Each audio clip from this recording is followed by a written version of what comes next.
शांताकारं भुजंगशयनं पद्मनाभं सुरेशं विश्वाधारं गगनसदृशं मेघवर्णं शुभांगं लक्ष्मीकान्तं कमलनयनं योगविद्यानगमयं वंदे विष्णु भवहरणं सर्वलोकैकनाथं। नमस्कार दोस्तों, धर्म क्रम में आपका स्वागत है। आज हम बात करेंगे पुरुषोत्तम मास या अधिक मास के बारे में और जानेंगे किस तरह इसका नाम पुरुषोत्तम मास पड़ा, क्या ज्योतिषीय कारण है और हमें क्या पूजा करना चाहिए और इसके पीछे क्या पौराणिक कथा है।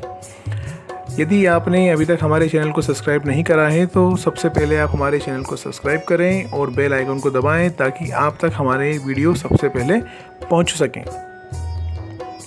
भारतीय कैलेंडर में प्रत्येक 3 वर्ष के बाद एक अधिक मास आता है, जिसे अधिक मास, मलमास या पुरुषोत्तम मास के नाम से जाना जाता है। सनातन धर्म में इस माह का विशेष महत्व है। संपूर्ण भारत की हिंदू धर्मपरायण जनता इस पूरे मास में पूजा पाठ, भगवत भक्ति, व्रत उपास, जप और योग आदि धार्मिक कार्यों में संलग्न रहती है। इस वर्ष 18 सितंबर से 16 अक्टूबर 2020 तक रहेगा अधिक मास। अधिक मास में किए गए धार्मिक कार्यों का किसी भी अन्य माह में किए गए पूजा पाठ से 10 गुना अधिक फल मिलता है। यही वजह है कि श्रद्धालुजन अपनी पूरी श्रद्धा और शक्ति के साथ इस मास में भगवान को प्रसन्न कर अपना इहलोक और तथा परलोक सुधारने में जुट जाते हैं। सबसे पहले हम जानेंगे कि इसका ज्योतिषीय कारण क्या है। वशिष्ठ सिद्धांत के अनुसार भारतीय हिंदू कैलेंडर सूर्य मास और चंद्र मास की गणना के अनुसार चलता है। अधिक मास चंद्र मास का एक अतिरिक्त भाग है जो हर 32 माह 16 दिन और 8 घड़ी के अंतर से आता है। इसका प्राकट्य सूर्य वर्ष और चंद्र वर्ष के बीच का अंतर संतुलन बनाने के लिए होता है। भारतीय गणना पद्धति के अनुसार प्रत्येक वर्ष में 365 दिन और करीब 6 घंटे का एक सूर्य वर्ष होता है और वहीं चंद्र वर्ष 354 दिनों का माना जाता है। दोनों वर्षों के बीच लगभग 11 दिनों का अंतर होता है, जो प्रत्येक 3 वर्ष में लगभग 1 मास के बराबर हो जाता है। इसी अंतर को पाटने के लिए हर 3 साल में एक चंद्र मास अस्तित्व में आता है, जिसके अतिरिक्त होने के कारण अधिक मास का नाम दिया गया है। अधिक मास के दौरान सूर्य संक्रांति नहीं होती है। अधिक मास अमावस्या से अमावस्या तक होता है। आइए अब जानते हैं अधिक मास का पौराणिक आधार क्या है। सतयुग में एक दैत्य हिरण्यकश्यप ने परमपिता ब्रह्मा जी को अपने कठोर व्रत और तप से प्रसन्न कर लिया और उनसे अमरता का वरदान मांगा। चूँकि जिसने जन्म लिया है उसका मरण भी होना है, इसलिए ब्रह्मा जी ने उसे कोई भी दूसरा वर मांगने को कहा। तब हिरण्यकश्यप ने वर मांगा कि उसे संसार का कोई भी नर नारी पशु वह वर्ष के 12 महीनों में मृत्यु को प्राप्त न हो। जब वह मरे तो न दिन का समय हो न रात का समय हो। वह न किसी अस्त्र से मरे न किसी शस्त्र से मरे। उसे ना घर में मारा जा सके ना ही घर के बाहर मारा जा सके। इस वरदान के मिलते ही हिरण्यकश्यप स्वयं को अमर मानने लगा और उसने खुद को भगवान घोषित कर दिया। जगह जगह उसने हवन पूजा पाठ बंद करवा दिए। हिरण्यकश्यप का विवाह कयाधु के साथ होता है। कयाधु श्री हरि विष्णु की परम भक्त थी। हिरण्यकश्यप और कयाधु का पुत्र प्रहलाद वो भी बाल्यकाल से श्री हरि की भक्ति में रम गया। जब ये बात हिरण्यकश्यप को मालूम होती है तब वह क्रोध में आकर नाना प्रकार से प्रहलाद को मारने का प्रयास करता है, परंतु भक्तवत्सल भगवान श्री हरि हर बार प्रहलाद की रक्षा करते हैं। फिर भरी सभा में प्रहलाद कहते हैं, पिताश्री भगवान तो कण कण में है। हिरण्यकश्यप तब उससे पूछता है, बता कहाँ है तेरा भगवान। प्रहलाद कहते हैं, आप में है, मुझ में है, सभी वस्तुओं में है। हिरण्यकश्यप एक खंबे की तरफ इशारा करके पूछता है, इस खंबे में भी है। प्रहलाद कहते हैं, हाँ। तब क्रोध में आकर वो खंबे पर अपनी गदा से प्रहार करने लगता है। गदा के प्रहार से खंबा टूट जाता है और भगवान श्री हरि विष्णु नरसिंह के रूप में प्रकट होते हैं। नरसिंह भगवान और हिरण्यकश्यप के मध्य युद्ध होता है, जिसमें हिरण्यकश्यप पराजित होता है और भगवान नरसिंह उसको अपनी गोद में लिटा लेते हैं। उसके बाद भगवान उससे पूछते हैं, बता ब्रह्मा जी ने तुम्हें क्या वरदान दिया था। हिरण्यकश्यप बोलता है, न जल में मरूं, न थल में मरूं, न आकाश में, न अस्त्र से, न शस्त्र से, न आदमी से, न जानवर से। ब्रह्मा जी के बनाए 12 महीनों में से किसी में भी न मरूं। तब भगवान नरसिंह कहते हैं, मुझे देख, न मैं नर हूँ न पशु। तू अभी न थल पर है न आकाश में। मैंने तुझे अपनी गोद में लिटा रखा है। तू थल और आकाश के मध्य में है। अभी न दिन है न रात है। तू न घर के अंदर है न तू घर के बाहर है। तू देहली के बीच में है। भगवान नरसिंह ने कहा, और सुन, ब्रह्मा ने मुझे नहीं बनाया है, मैंने ब्रह्मा को बनाया है। मैं ही श्री हरि विष्णु हूँ। मेरी इच्छा से मेरी नाभि से कमल उत्पन्न हुआ, उस कमल पर ब्रह्मा की उत्पत्ति हुई है। आज से मैं एक अधिक मास शुरू करता हूँ। और सुन हिरण्यकश्यप, मैं तुझे किसी अस्त्र शस्त्र से नहीं अपने नाखूनों से मारूंगा। और भगवान नरसिंह ने अपने तीक्ष्ण नाखूनों से हिरण्यकश्यप का पेट चीरकर उसका वध कर दिया, प्रहलाद को राज्य दिया और सभी देवताओं को भयमुक्त किया। ये तो आपने जाना किस तरह अधिक मास आरंभ हुआ। अब जानते हैं इसे क्यों मलमास कहा जाता है। सनातन धर्म में अधिक मास के दौरान सभी पवित्र कर्म वर्जित माने गए हैं।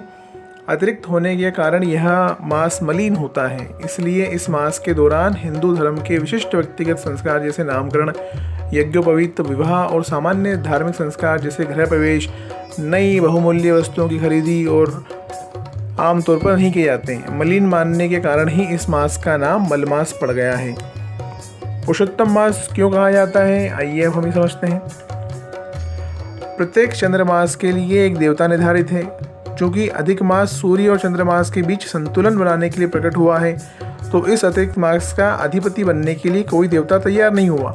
तब अधिक मास ने भगवान विष्णु से प्रार्थना करी कि प्रभु आप कुछ कृपा करें। तब श्री हरि विष्णु ने इस मास का अधिपति बनना स्वीकार किया।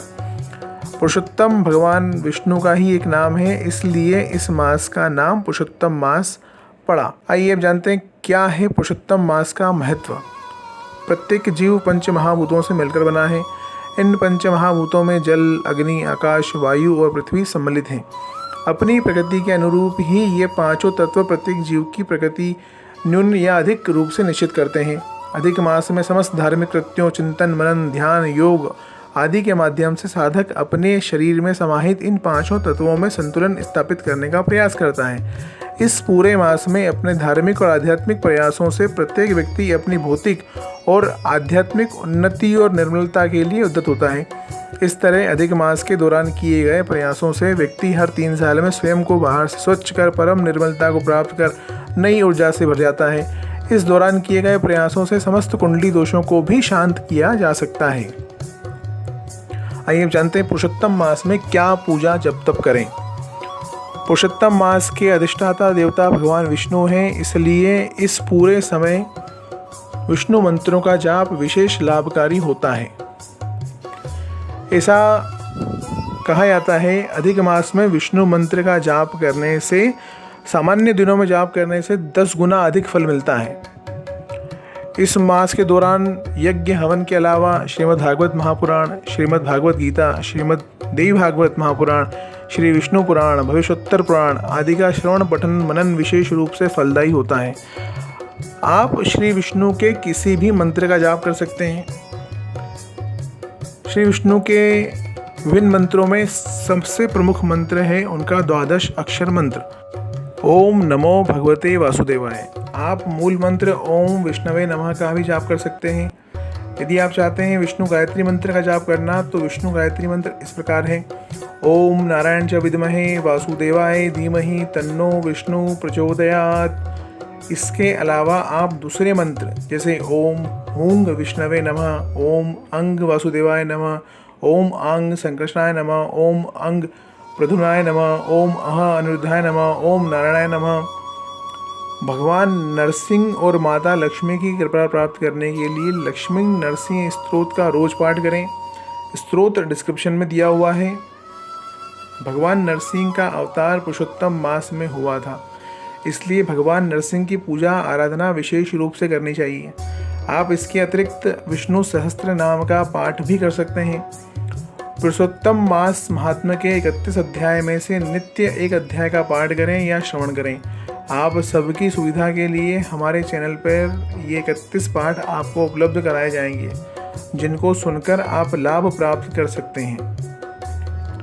हरे कृष्ण कृष्ण कृष्ण हरे हरे, हरे राम राम राम हरे हरे। इस महामंत्र का जाप भी आप किसी भी समय कर सकते हैं। ध्यान रहे राम को रामा और कृष्ण को कृष्णा नहीं करना है।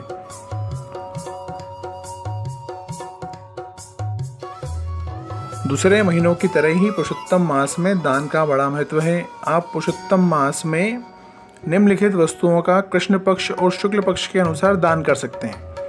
पुरुषोत्तम मास के कृष्ण पक्ष में घी, कांसे का पात्र, कच्चे चने, गुड़, तुअर दाल, लाल चंदन, कपूर, केवड़े की अगरबत्ती, केसर, खाद्य पदार्थ एवं वस्त्र का दान करना चाहिए।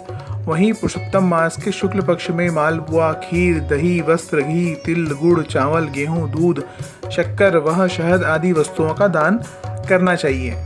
भगवान श्री हरि आप सबकी मनोकामनाएं पूर्ण करें। ओम नमो भगवते वासुदेवाय।